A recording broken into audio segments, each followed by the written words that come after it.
Namasté Amédée. Namasté Brenda. On poursuit cette série sur les pièges de l'ego et tu accompagnes les personnes qui sont en chemin qui souhaitent s'éveiller, éveiller leur conscience.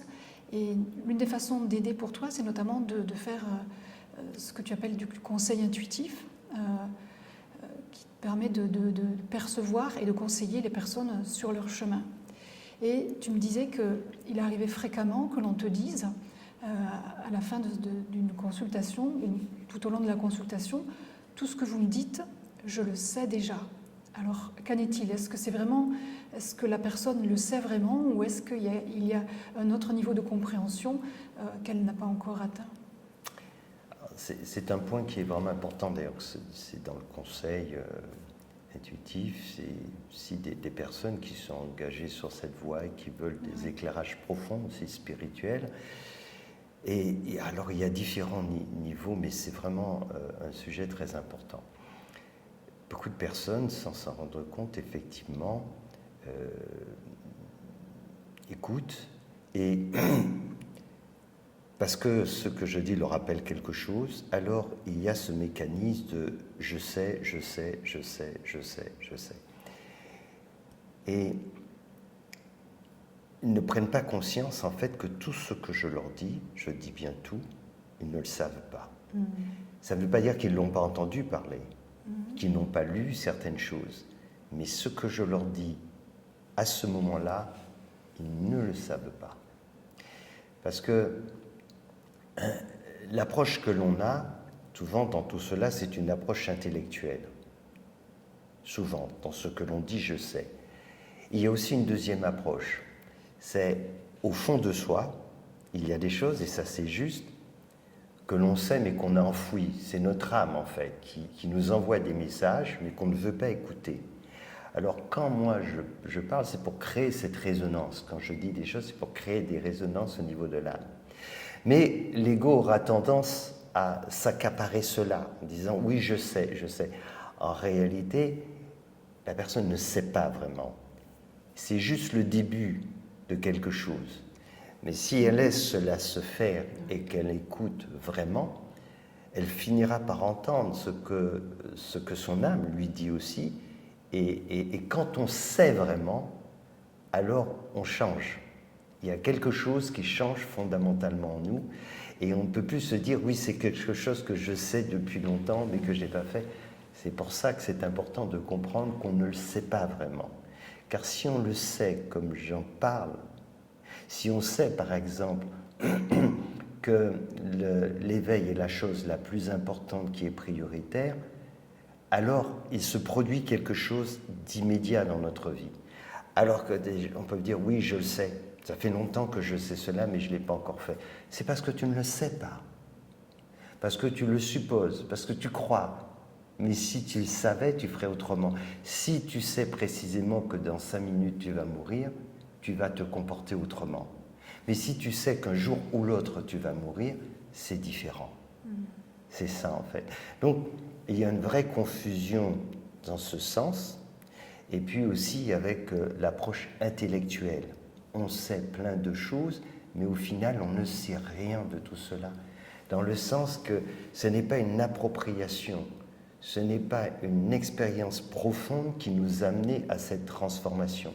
Et donc souvent, ce que j'essaye de dire, c'est cela, j'essaye d'emmener sur cette piste, mais il peut y avoir un égarement parce que ça ressemble déjà à quelque chose que l'on connaît. D'accord. Justement, tu parlais du fait d'associer à des expériences connues, de faire référence à quelque chose que l'on sait ou que l'on a l'impression de savoir. Est-ce qu'il n'y a pas aussi différents niveaux d'expérience dans justement, parce que l'on peut savoir des choses, avoir vécu déjà, et ce sont des paliers, ce serait comme des paliers par exemple, sur l'amour, la compassion, on peut avoir déjà amorcé un processus d'ouverture du cœur, faire preuve de beaucoup plus de bienveillance, de compassion autour de soi, envers soi, et puis toi, quand tu en parles, tu parles de quelque chose de beaucoup plus vaste qui va repousser les limites au-delà des limites ordinaires. Est-ce qu'il n'y a pas aussi le fait d'avoir l'impression de savoir parce qu'on en a quelque part une expérience, mais elle n'est pas encore globale et elle n'est pas aussi élevée que celle dont tu parles? C'est tout à fait juste, c'est exactement cela. On emploie les mêmes mots, il y a une certaine expérience que l'on a, mais si on vient voir notamment un enseignant spirituel, ce dont il nous parle, on ne le sait pas. Et il veut nous amener justement à découvrir cela. Mais on part de quelque chose, et ce dont il nous parle, parce qu'il emploie aussi des mots que l'on connaît, on a une signification qui est liée à notre expérience, ce que tu disais. Mais si on accepte de dire « je ne sais pas », ce qu'il me dit, je ne l'ai jamais entendu, qu'on oublie toute forme de référence, alors on va découvrir autre chose à travers les mots qui vont nous être dits. Parce que les mots ont aussi ce pouvoir. J'ai quelqu'un qui a cette expérience de transmettre une énergie particulière. Et je me rends compte tout le temps, beaucoup de gens ne reçoivent pas cette énergie. Pourquoi? Parce qu'ils savent. Oui. Et comme ils savent, ça ne rentre pas. Tu sais, c'est la fameuse histoire de cette tasse qui est déjà pleine et que tu veux y mettre évidemment cette eau, c'est-à-dire cet enseignement, mais comme on est déjà rempli à ras-bord, il n'y a rien qui rentre dedans. Et c'est ça. Et pour que cette transmission se fasse, il faut partir du principe que je ne sais pas. Et qui plus est, Brenda, sur les choses que l'on croit vraiment savoir, c'est là qu'on en sait le moins. Et c'est là qu'il faut surtout se dire « je n'ai rien compris ». Parce que si on avait compris cela, on serait déjà ailleurs. Il se passerait autre chose, on serait quelqu'un d'autre. Donc, c'est là le vrai piège. C'est que c'est pas pour rien. Si le maître nous parle de toutes ces choses que l'on croit connaître, c'est parce qu'on ne les connaît pas. Pas comme ça, comme tu dis. On en a une petite expérience, mais pas celle de l'autre parle. Quelque part, celui qui dit « je sais », finalement, c'est le mental. Bien sûr. Avec ce petit intellect, avec ses limites, même si on est quelqu'un de très intelligent et d'avancer sur le chemin, ça ne remet pas du tout en question. Mais comme il s'agit en fait de savoir les choses, non pas depuis le mental, mais depuis la conscience, ça veut dire que le mental, lui, il ne peut pas savoir ces choses-là. Et donc c'est un saut quantique en fait. C'est une autre expérience, c'est autre chose. Tous les mots prennent une autre chose. Quand on parle, si on parle de gratitude, on veut dire oui, j'ai l'expérience de la gratitude. On a peut-être un certain niveau, mais il y a d'autres niveaux comme tu en parlais. Et c'est autre chose. C'est vraiment autre chose. La compassion, etc., la dévotion. Il y a des choses, c'est un autre niveau. Et pour que cela puisse être transmis, parce que c'est ça qui fait toute la différence. Et il m'arrive effectivement d'avoir des personnes qui ont, au contraire, alors il y a un peu les deux catégories de personnes. Il y a ceux qui débutent relativement, mais ils n'ont pas l'impression qu'ils débutent parce que ça fait 5-6 ans ou un peu plus, et ils ont l'impression qu'ils ont déjà compris plein de choses. Là, c'est compliqué. Et puis, il y en a d'autres, ça fait très longtemps, pas seulement dans cette vie. Et ceux-là ont compris que finalement tout ce savoir, ça ne les amène nulle part. Donc ils arrivent à se débarrasser de tout ça et à venir en se disant « Ok, j'ai forcément rien compris d'essentiel » et à ce moment-là, dans cet état d'esprit, dans cette ouverture d'esprit, il est possible de transmettre.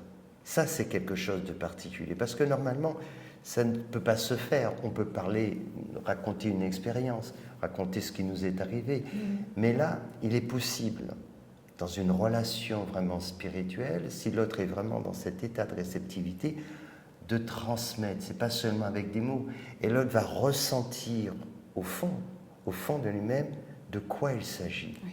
Et si on sait écouter un enseignant spirituel comme il faut, il peut faire l'expérience de la compassion, telle qu'il n'imagine même pas. Il peut faire des expériences extraordinaires, mais à condition de venir vide. Je ne sais pas. C'est donc le conseil pour éviter de tomber dans ce piège, oui. C'est de venir en étant vide, ouvert, réceptif et en sachant qu'on ne sait pas. Voilà, et de se rappeler que même si on entend des choses que l'on croit avoir comprises, qu'on a déjà entendues, il faut se rappeler une chose, on n'entre jamais deux fois dans la même rivière. On ne voit jamais deux fois le même lever du soleil, ni le même coucher du soleil. Et c'est ainsi. Chaque jour est un jour différent et il n'est jamais le même que celui de la veille et le prochain ne sera pas le même non plus.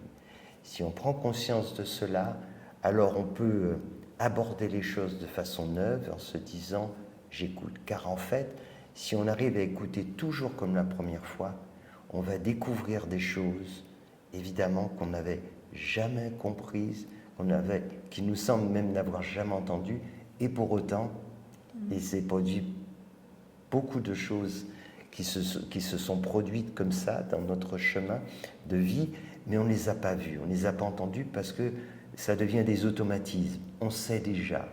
On mange une chose, oui, j'ai déjà mangé ça. Et donc, on n'est plus dans l'instant présent.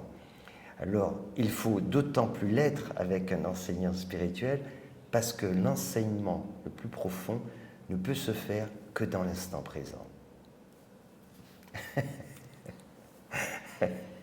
Merci, Amédée. Merci, Vanda. Namasté. Namasté.